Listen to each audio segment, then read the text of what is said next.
Now, we've been talking about this in more elliptical terms, but this weekend's array of Sunday bobblehead shows gives us a little bit of insight into what we can expect in the near term.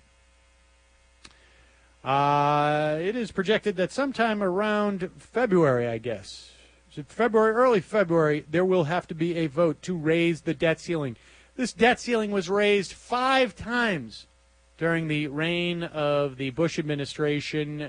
When George Bush came in, the federal debt was somewhere around $4 trillion. When he left office, it was about $10 trillion.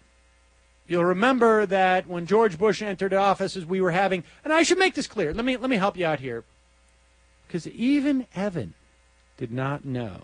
It's true. And a lot of people, a lot of people don't. People use the words debt and deficit interchangeably. The deficit is the shortfall in the budget that, in this case, our government budget deficit, is the shortfall in the budget on any given year. So, in other words, our revenues are $1 trillion, let's say, and our expenses are $1.5 trillion. We would have a deficit of $500 billion. The national debt is the accumulation each year. Right. You borrow money to cover that $500 billion. You also pay interest on that. That goes into our debt. Part of our budget is servicing our debt. So our debt is now up to like $12 trillion or $11 trillion. And it was raised from $4 trillion approximately to $10 trillion. More or less doubled. Maybe it was $5 trillion under the Bush administration. But the difference is that when Bush came to office, we had a budget surplus. We were projecting a budget surplus. Alan Greenspan, in support of George Bush's proposal to cut taxes, primarily for millionaires. They would get the biggest tax cuts. But for almost all Americans, cut taxes.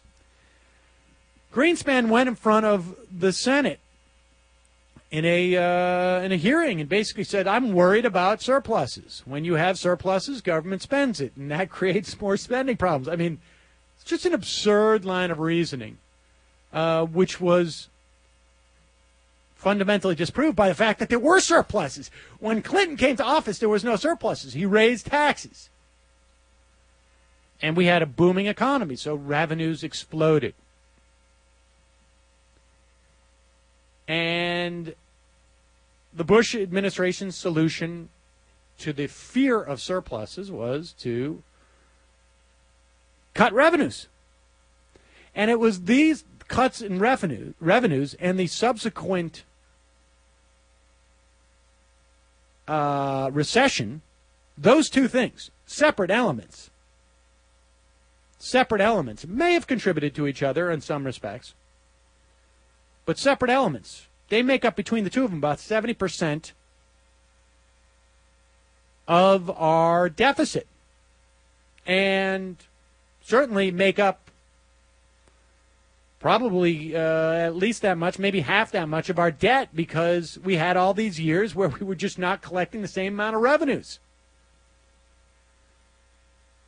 And so understand that when states are facing these fiscal crises, it is not because of an increase in spending. Krugman had a piece last week. There has been no substantial increase in federal spending. None. Not measured as, there's been a little bit of a bump in terms of relative to GDP, but that's because GDP has shrunk because of a recession. But actual spending by the federal government has really been basically unchanged, more or less. What has changed is that we've had a decrease in revenues. And that decrease in revenues has grown exponentially because not only we have a decrease in revenues because we were collecting less taxes, because we had these tax cuts, But we also had a decrease in revenues because the amount of money that people were making was less, and so the amount of taxes they were paying on it was less. And those two things, those two elements, decrease in the percentage that people are paying on their income and the decrease in the income, basically created these huge shortfalls. You're standing on the church and you're pushing me through words. When yours a name falling off my list of names.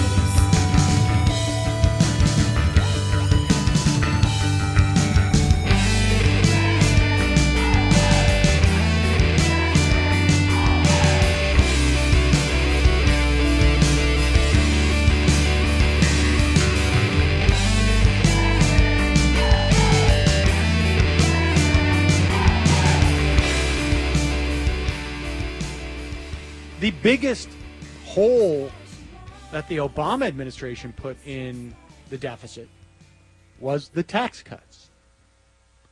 And we'll get no stimulative effects of those, or just completely minimal.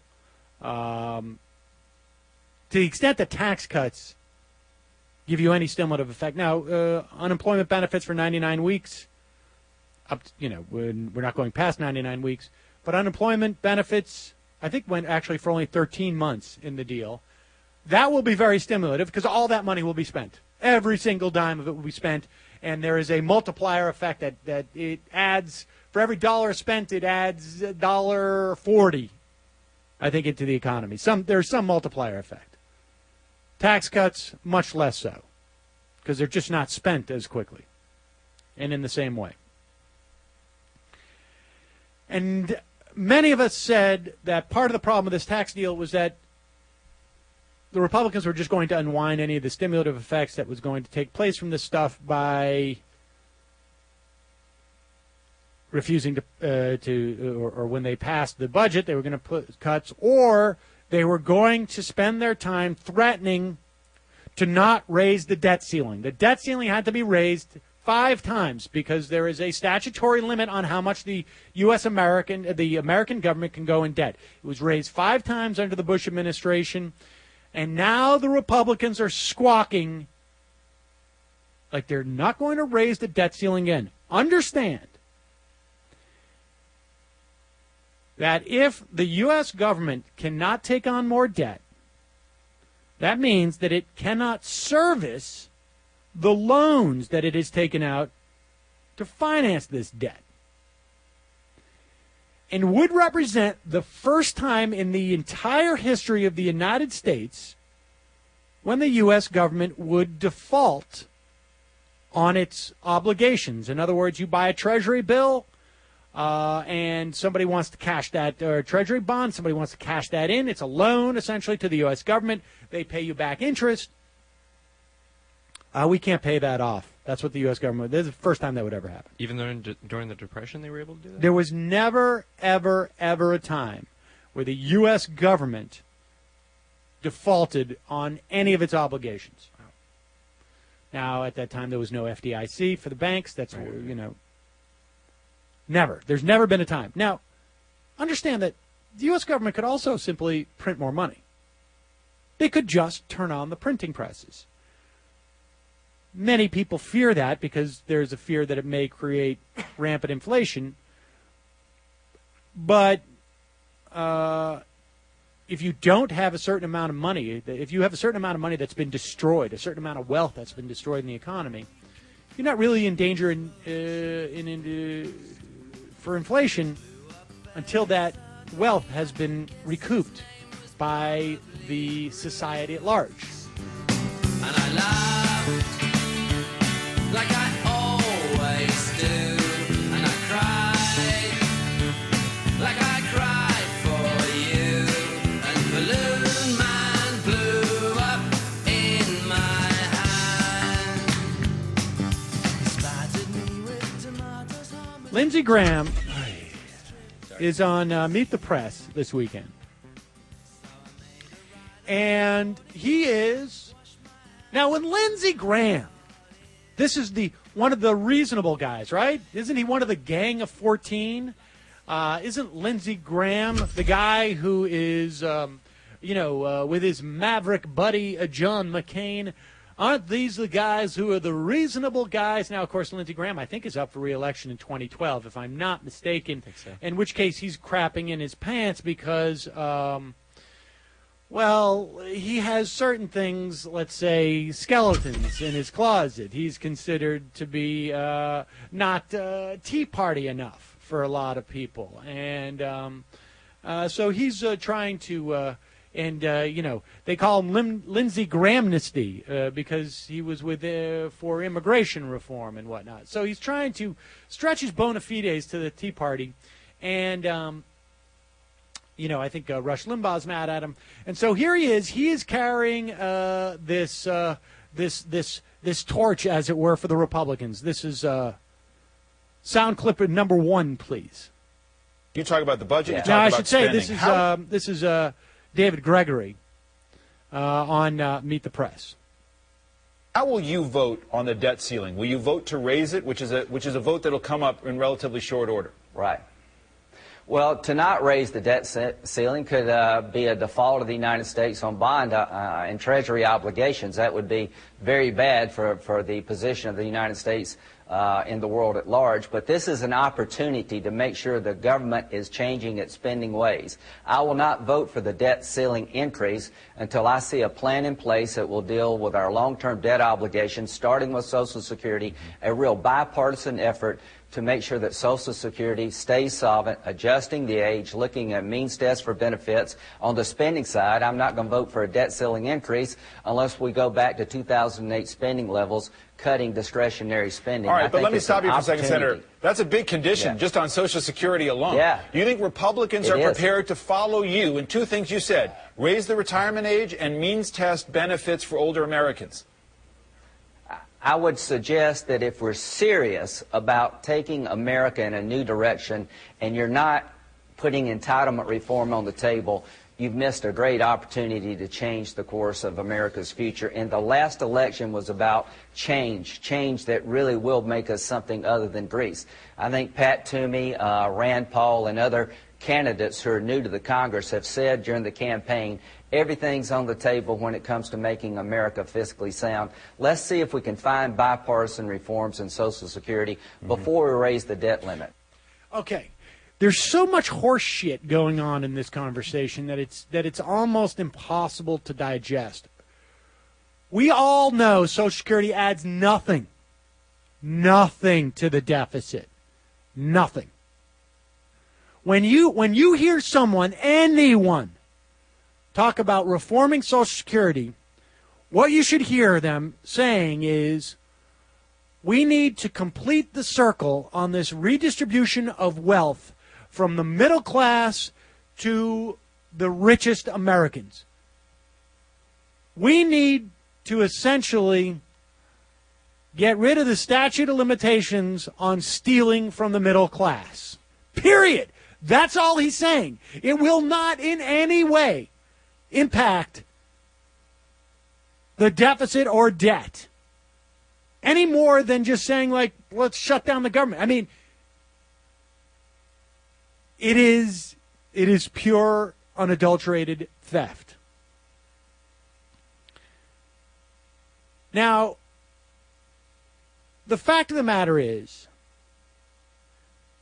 it is far more in the interests of those people who support the Republican Party to raise that debt ceiling than anyone else in the country. The idea that the financial systems would be on the brink of collapse because people wouldn't be buying U.S. bonds. It would destroy the stock market. It would destroy Wall Street. The government could just then print money, knowing that it has to meet its obligations. And the Republicans would pay a massive political price, particularly with their huge corporate backers. So in other words, when you talk about a situation like this, the leverage is all with the Democrats and the Obama administration.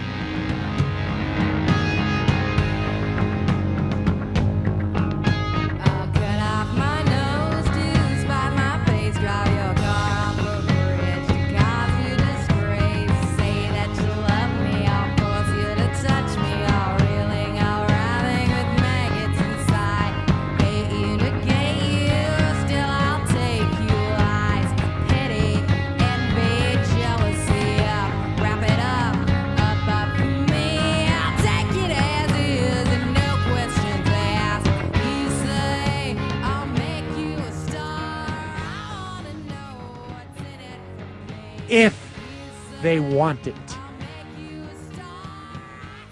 If their agenda is to A, win politically, and B, protect things like spending levels, like stimulating the economy, and protecting retirement insurance, Social Security.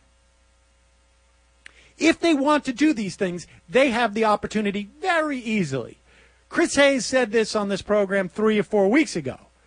He would love Nancy Pelosi just to go to John Boehner, and say, you know what, we hear you. You guys don't want to vote for the debt ceiling? Neither will we. You can do this with the Republican votes. We will honor your wishes. As a show of bipartisanship, we're going to honor your wishes. So here is Austin Goolby. He is the chairman of the Council of Economic Advisors. He's one of Obama's chief economic advisors. Replaces, was it Christine Romer? It was a long time, sort of like he's been in the administration, so he's not anybody new, but he's new to this position and new to this senior position. Here he is on ABC's This Week. It pains me that we would even be talking about this. This is not a game. You know, the debt ceiling is not something to toy with. That's the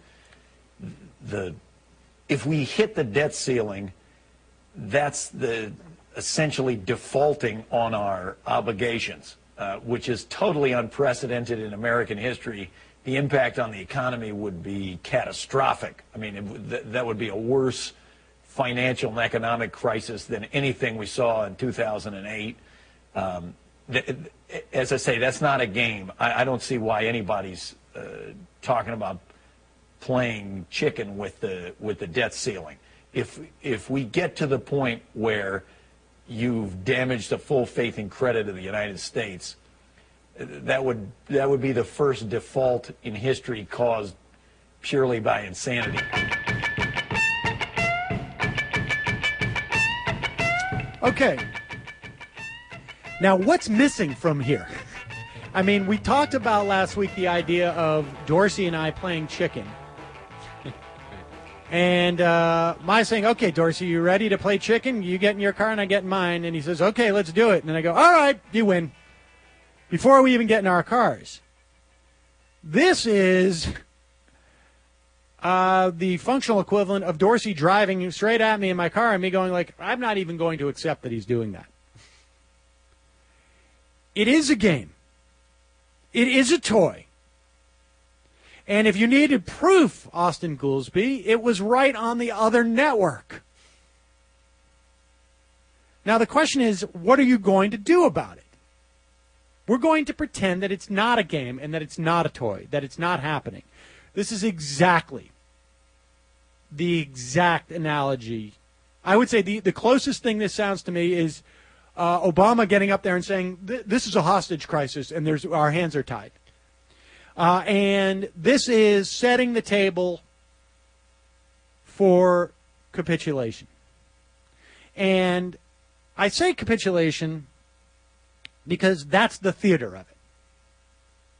But I am now at the point where I do not believe that the Obama administration is not aware of the fact that the Republicans can afford to not raise the debt ceiling less than they can. You could just as easily, rather than having Goolsbee on there saying, like, I'm not going to believe that they're doing this, it's absolutely wrong, which sets up the predicate of, like, we have to be the adults here, as opposed to, we have no control to stop them. We have no ability to stop them. That's what should be said here. There's nothing we could do to stop them. We could give away the store, but they're determined to do it. But they say they're willing to do this if they do the Social Security. Well, they might as well be saying that we would shut down the U.S. government, too. We can't do that. They know we can't do that. We have no ability to stop them. That's what should be going on here. If you want to capitulate, if you're really that bad at negotiating, you simply say, we don't have the ability to even to make their negotiations that they want. And they know that. They're hell-bent on doing this. They're going to do it. They're going to do it. Whatever I do, it's right. Whatever I say, it's right. Whatever I do, whatever I say, it's always right. It's always right. They're definitely going to do it. They're going to do it, and we're all going to die. And then you make the Republicans either do it or don't do it. And the Republicans lose both ways, and we have stopgap measures. But care of Digby, this is why I think that's all bullshit. Care of Digby, she highlights a, what is this?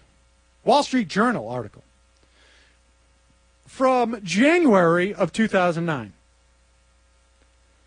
days before the inauguration.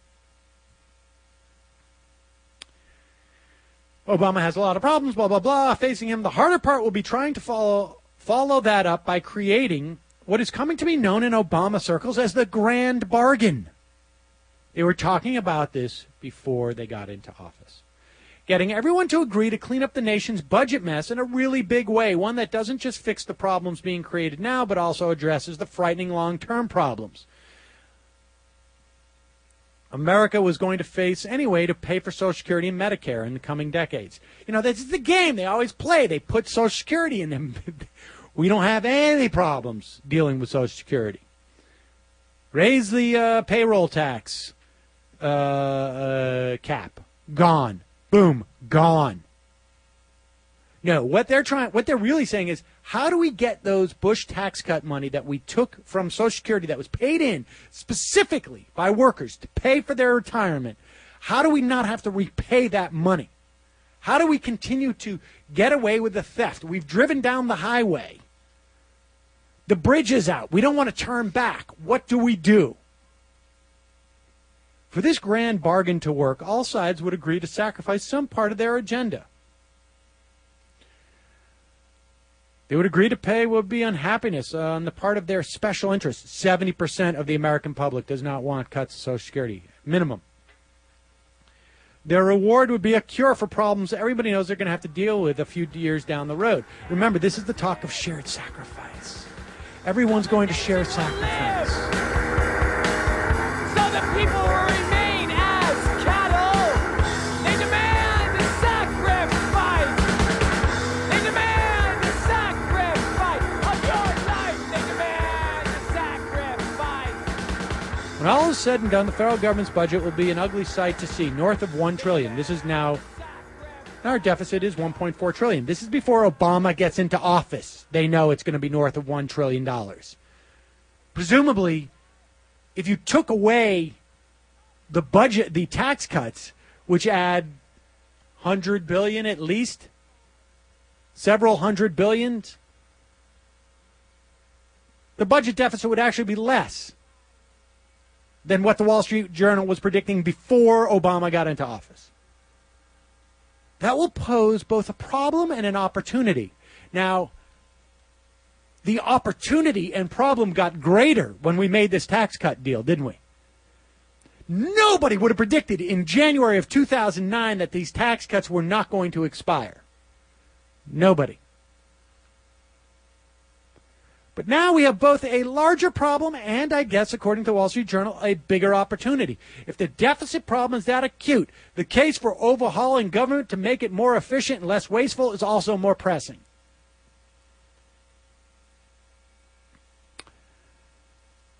Here's where the grand bargain would come in. Like Humpty Dumpty, the budget is going to be broken anyway. In putting it back together, would retirees be willing to accept the idea of having more prosperous seniors pay a monthly premium to receive their Medicare health coverage? Would liberals accept cuts in their favorite social programs? Would conservatives accept the idea of carbon tax? Well, the answer is conservatives didn't accept the carbon tax. Okay, should be end of discussion. Bye-bye. Grand bargain's over. But no, not. No, it's not, actually. We've already done that retirees be willing to accept the idea of more prosperous seniors paying a monthly premium to receive their Medicare health coverage. There's been cuts in Medicare Advantage for health care reform. Health care reform is also will ultimately save the government money. Maybe not a lot, but some. Would liberals accept cuts in their favorite social programs? You mean like cuts in, let's say, food stamps, which has taken place. Cuts in layoffs of municipal, federal, and state workers. Freeze in federal pay. Cuts in education. And we've seen these.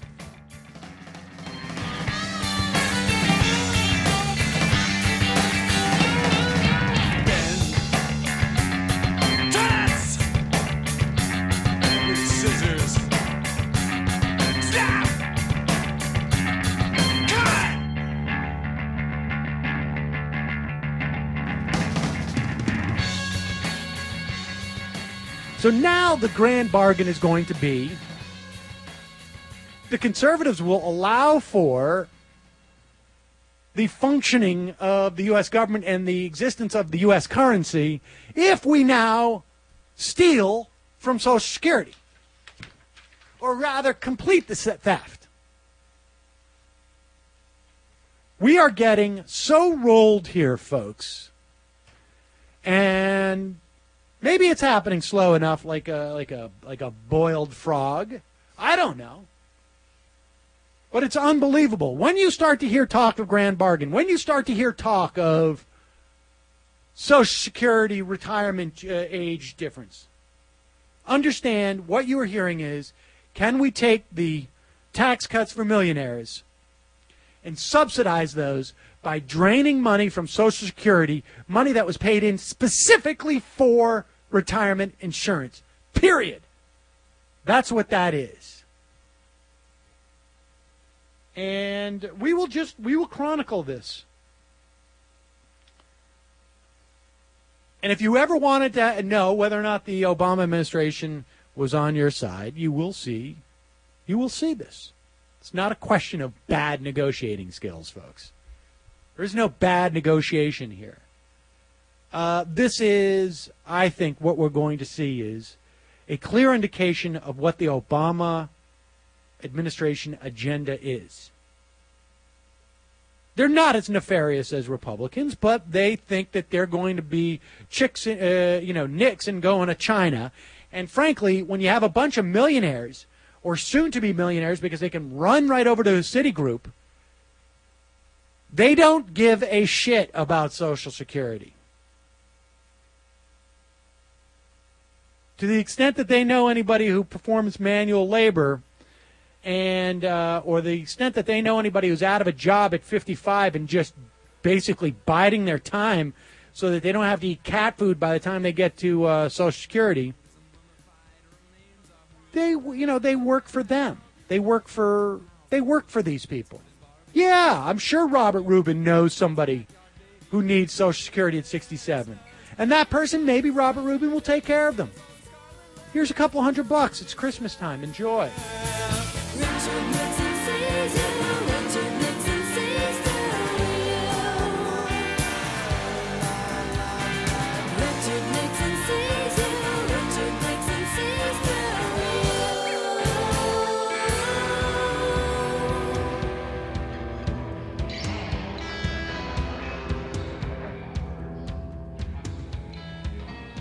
And the attack on unions continue. Now understand that destroying private unions is not going to help states meet their revenue to cover their budgets. It's not going to do anything. Supposedly, it will make their states more attractive for business. Of course, once the majority of states do this, they no longer have a competitive edge, and all it does is just keeps driving down the wages. You know, look, we could make New York State incredibly attractive to businesses if we could pass a law that says you cannot pay workers more than $5 a day. Every business in the entire country would move to New York. Maybe if we just said you can't pay your workers more than, $40 a day. No overtime rules. 12-year-olds can work. We would be the most attractive, business-friendly state in all of the union.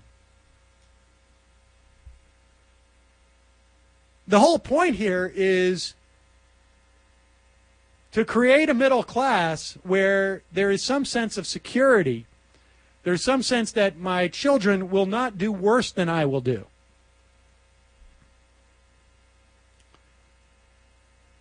And this is simply not the agenda of the financial elite in this country. It simply is not. Do they care? They don't have an agenda. Let's make middle-class people insecure. Although, with that said, I would be remiss in not stating that Alan Greenspan, back when he was chair of the Fed, said that part of his job was to make sure that we don't get to full employment so that there remains some measure of employment insecurity as a way of keeping wages lower. But that aside, it's just that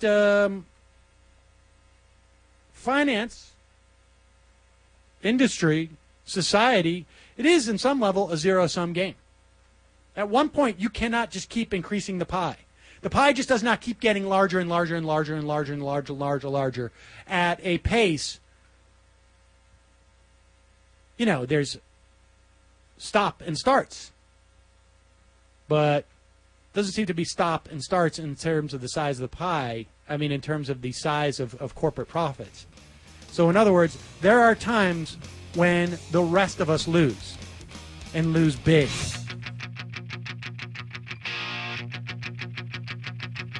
Publicly subsidized, privately profitable, the anthem of the upper tier puppeteer, untouchable, focus a moment, not in approval, bury our heads in the barcodes of these neo-colonials.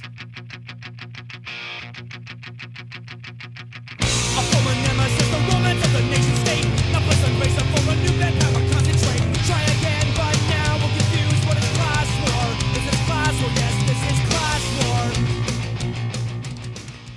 And one of those times is the last 30 years where wages have been basically stagnant. And we've covered it up with a lot of borrowing and a lot of bubbles. The notion that we were rich because our houses were suddenly we were all living $1 million mansions. So some new governors, notably Scott Walker of Wisconsin, are even threatening to take away government workers' rights to form unions and bargain contracts. We can no longer live in a society where the public employees are the haves and the taxpayers who foot the bills are the have-nots. Think about that for a minute. Think about, the genius of creating government workers are the haves and private sector are the have-nots. Show me the line, the connection between government workers not being able to unionize. Remember, every study that has come out shows that government workers get no more pay, pensions and benefits included, than their private workers with a comparable education. So the plan here is to take the so-called haves and turn them into have-nots too, further diminishing the bargaining power of the have-nots in the private sector who are not unionized. This is the Republican agenda. And they very intelligently use the vernacular of populism to protect the wealthy corporate financial elite in this country. The fact of the matter is, if we are redistributing money upwards via our tax code, people who make billions of dollars, millions of dollars, from the same infrastructure, from the same parameters, from the same organizational structures of our society, that 90% of the American public doesn't make such money from. They're getting away with paying less than their fare of taxes, and they're taking it essentially from things like Social Security. Because they still want to pay for these government services, whether they are roads, whether they are telecommunications, whether they are things like copyright, whether they are things about like enforcing contracts. Medical malpractice, that's tying up our courts. But all the transactions, all the protecting of their intellectual property rights, all of the patents, all of these things which allow them to make millions and billions of dollars, all provided for by government. They all are. Here they all are. Here they all are. Here they all are. We want soaps and cigarettes. We want Kleenex and Kotex. We want cake mixes and candies. We want Sunkissed and Dole. We want cereals and soft drinks. We want Tony and Clairol. We want frozen pies and shaved cream. We want contact and dial. We want laxatives and beer. We want Kool-Aid and clear. Toothpastes and margarines and fruit juices. We want Hallmark cards. Here they all are. We want the lotions, the pet foods, the shampoos and hair dyes. Here they all are. We want pudding. All of these things. You have a right to property rights. You have property rights. The Constitution doesn't say anything about the government having to have a police force there. Now, this is relevant because, you know, they're reading the Constitution now, right? This is what the Tea Partiers do, reading the Constitution in the Congress. And Scalia saying the 14th Amendment just doesn't say anything about protecting the rights of women. I'll get to that story in a minute. But, I mean, you understand, like, their whole worldview here is to pretend that somehow there's a free market, to pretend that somehow the government that we have doesn't provide benefit for the rich. All it does is it takes their money.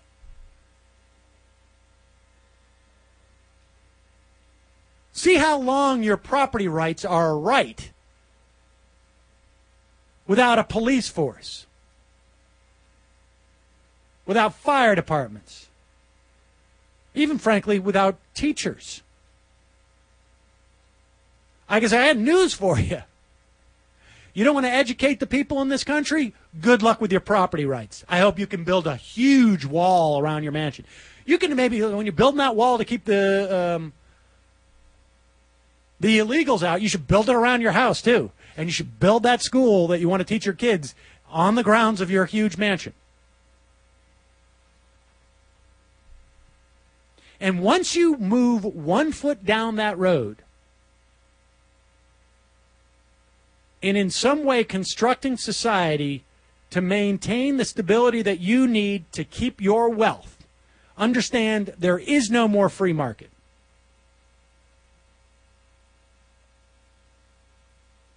Understand that.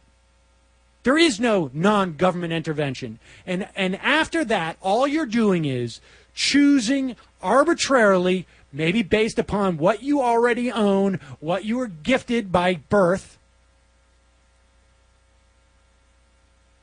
by the luck of being born white, by the luck of being born in a certain city, by the luck of being born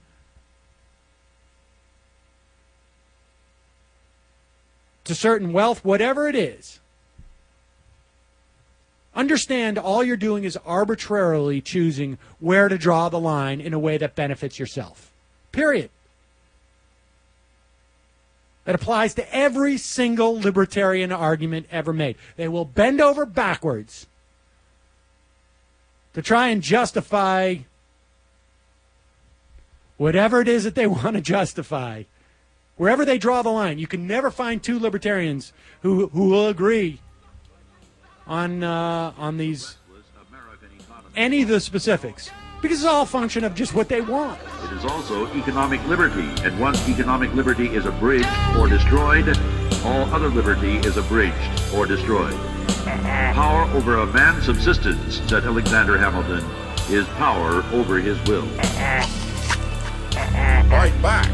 And it's like an intellectual game to continually ask what the solution is when you're not willing to put it into effect. I mean, you're really not. Scary. It's very frightening. Oops. That's what my dad would call real truth in advertising. Sadly, not paying into retirement is exactly why the state of Illinois is in trouble. For at least a decade, both parties had voted to spend the employer contribution portion of state worker retirement funds on public works. State workers are not eligible for Social Security because they have this alternative retirement plan. However, it is billions of dollars behind. Now they want to kill the pensions that thousands depend on. I think this is the plan they implement for Social Security. Hollow it out and allow it to collapse. Exactly. That's exactly why they cut back on the Social Security tax. Exactly. And year after year, rich and fruitful seeds continue to sip down to the earth in new sales and customers. Brian Beutler, he is the congressional reporter for Talking Points Memo. So, Brian, you are deep in the bowels of the Capitol as we speak. Is that not right? So deep. Yeah, I actually just finished a Boehner press conference, and they have them kind of underground in this Marriott-like section of the Capitol, sort of a maze. So lucky I found some phone reception, but here we are. Okay, so let's dig into this. Lot of activity in the I guess the less than 24 hours that the Republicans now have been in charge of the House. Let's first start with the new rules imposed by the Republican-controlled House in terms of spending. Tell us what cut go is. All right, cut go is sort of like an inversion in a way, a partial inversion of pay-as-you-go. Pay-as-you-go says if you want to increase spending or cut taxes, you have to offset them with spending cuts or with tax increases elsewhere in the budget. It's sort of if you take some here, you have to give some here, and vice versa.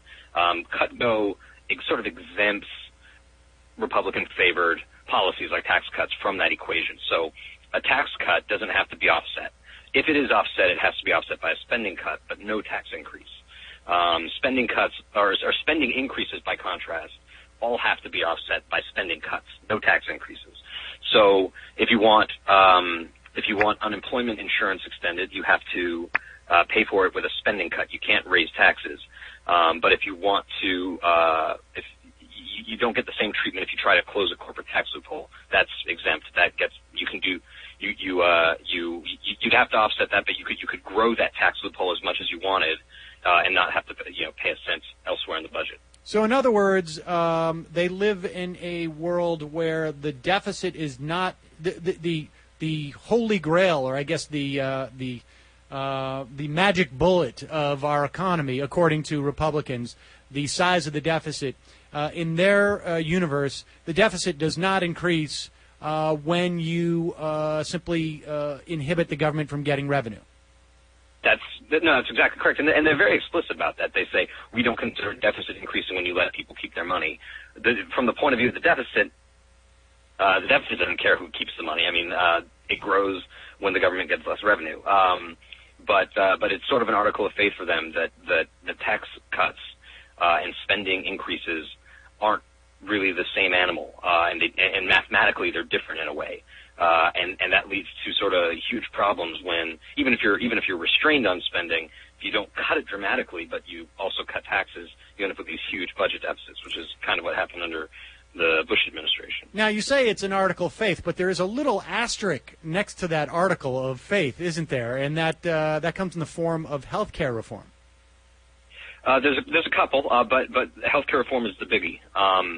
The health care reform, the CBO, Congressional Budget Office, it's sort of the neutral scorekeeper for how much legislation costs or saves, came out today and said repealing health care reform would increase the deficit over 10 years, so into 2011, by, I think, $230 or $40 billion. And that gets, under the new rules, that's exempted from this cut-go program. So they don't have to find $250 billion in savings by cutting elsewhere to repeal the health care law. It just, they can, if they want to do it, they can do it, and they don't need to adhere to the cut-go strictures. While you're cheating on me, I'm praying for you, for I still believe someday you'll be true. So let's talk about this a little bit, because the Democrats seem to be, this is H.R. 2, if I'm not mistaken, would repeal the Health Care Reform Act. And it seems like Democrats are actually taking this as an opportunity, as a political opportunity. I mean, first off, it's a pretty...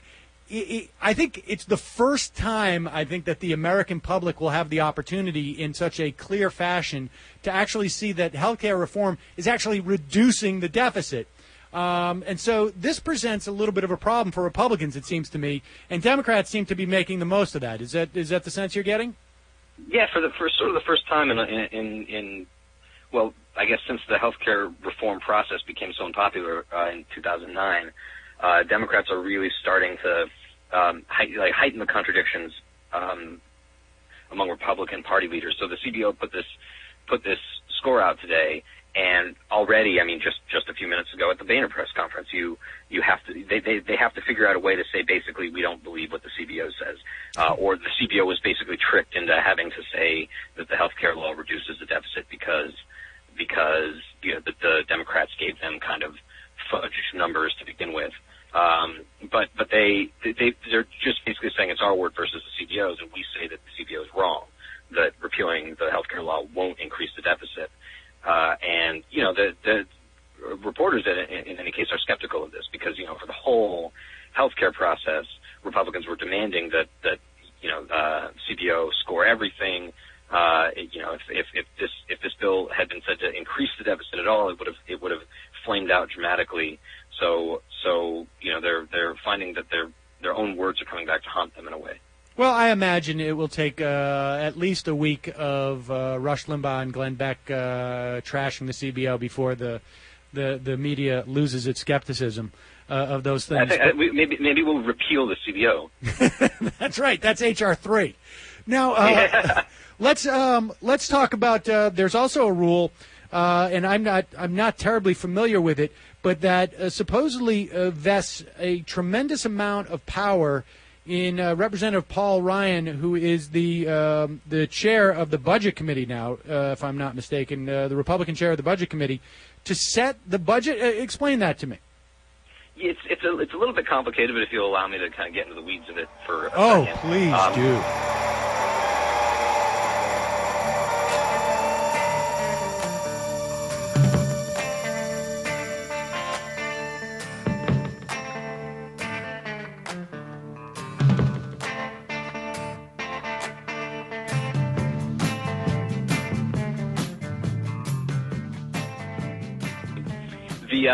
The last Congress continued federal spending, government spending through March. That spending legislation will expire in March, and the government will need to pass new spending. In the interim, they need to have a budget limit, how much the appropriators are allowed to spend. They don't have a budget, and they could spend the next few weeks working on an interim budget or something like that. But instead of doing that, the House Republicans basically vested that authority yesterday in Paul Ryan, who's the Budget Committee chairman, and he gets to set spending caps, basically. He tells the appropriators, you can spend this much money, you figure out how to do it, you figure out where to make the cuts, and he's been pretty explicit that he's going to call on them to make dramatic cuts. Now, the flip side of that is that they have to come to an agreement with the Senate on this. And the Senate is probably, since it's still controlled by Democrats, they're going to want to make sure that the federal government is funded at an adequate level to, allow Barack Obama's executive branch to function. So they're going to be at loggerheads over exactly how much money to spend, and Paul Ryan will have set in stone basically these very low limits, and they'll either have to reverse themselves or there'll be some dramatic showdown about a federal government shutdown. So essentially, the Republicans have made now. Does Paul Ryan also get to declare war unilaterally? And can he determine what we're supposed to wear on a daily basis? Better run through the jungle. Better run through the jungle. Better run through the jungle. What don't make you see? I'm pretty sure that the one thing that these rules stick to is the general the bipartisan consensus that the president now gets to declare war. Okay. All right. I just wanted to know if they had given him other authorities like declaring a dress code or for the nation or, do you have to address him as prefect now, or how does that work? Viceroy. Viceroy. I think it's Viceroy. And how long will it take for the Senate to reject Paul Ryan's caps for the Beltway media to blame Democrats for obstruction? Will that... Should the Democrats just come out and just change the name of their party to the Obstructionists at this point? I mean, is it the...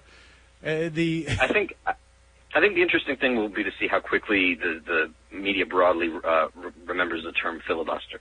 Right. This will all get hashed out probably behind closed doors in a way that you don't really see the obstruction, because the Senate will pass a spending bill, or maybe it won't. Maybe it won't. Maybe they'll become mired in gridlock too. But presumably they'll come up with some amount of spending that they say it should be, and it'll be higher than what Paul Ryan wants, and then they're going to have to conference that in one way or another to come up with some middle ground, some compromise level of spending. And if the House basically says no, it's our numbers or the government shuts down, then it's basically whoever wins the spin war gets to declare that the other party shut down the government. And I think actually, if the government shuts down, I think Dick Morris and Newt Gingrich actually get a free spa day or something like that. I don't know what the details. I think they get the Congressional Medal of Freedom. So this is sort of a 2 or 3 for the Republicans here, because they managed to not pass a budget under the last Congress, and so they have the opportunity to cut the budget when it comes up for an actual vote in a couple of months. They, too, get to create a certain amount of gridlock, which essentially freezes all of these executive branch and the agencies that need to set their budgets for the year, thereby making it almost impossible for them to spend money and actually do anything to help people who are in desperate need of help or in any way to stimulate the economy. And then they also get the political credit of calling the Democrats obstructionists. It's well done. I would, if you get the chance to see Representative Ryan and you're allowed to speak in his presence, give him kudos for me.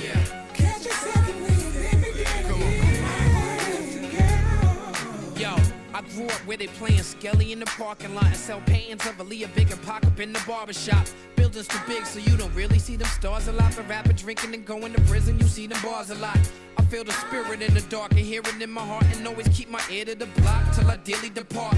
Hip-hop is really the art. We have to express the part of ourselves to make us want to martyr ourselves. It ain't harder to tell when somebody stick you up and put the hammer to you. They want them dead presidents like Stickman and Matulu. With a gun to your jaw, these kids don't run anymore. Kicks is 100 or more. So, go ahead. Well, no. So let's move to the Senate and talk about filibuster reform. I remain a little bit skeptical on the the benefits of this reform, but I understand that that places me strictly in a minority. But what is happening on that front? I know that we are technically in the Senate. Our first day of legislation will continue until late in January because we're in a sort of a recess more than anything else. But there's been a new proposal that has been submitted. Tell us some of the details of that. And I understand that there's one sort of spot that may be a little bit tricky. Right. Okay. So the very short answer to that is right now what's happening is nothing because the Senate recessed yesterday. Like you said, they'll come back in 2 weeks, and it'll be like the first day never stopped.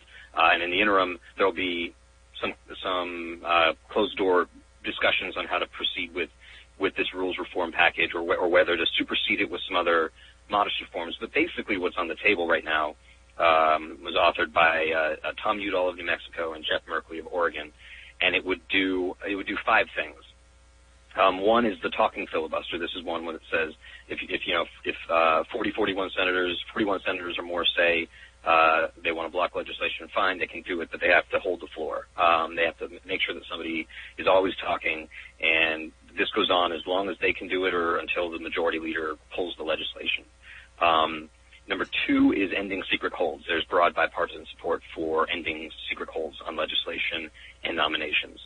3 is no blocking debate. One thing Republicans have taken to doing in the last Congress is saying, you want to put this bill on the floor, we're going to block you from even getting to that point. We're not even going to allow you to debate this thing, let alone pass it. So in other words, I should just explain for people who are not so familiar with it, my understanding is that there's 2 or 3 aspects before you actually get to vote on a bill, and that is, should we have debate on the bill? And you can actually, in some fashion, filibuster the question as to whether or not there should be a debate, freezing everything down the line, and sort of, again, diminishing accountability for stopping that bill from getting a vote.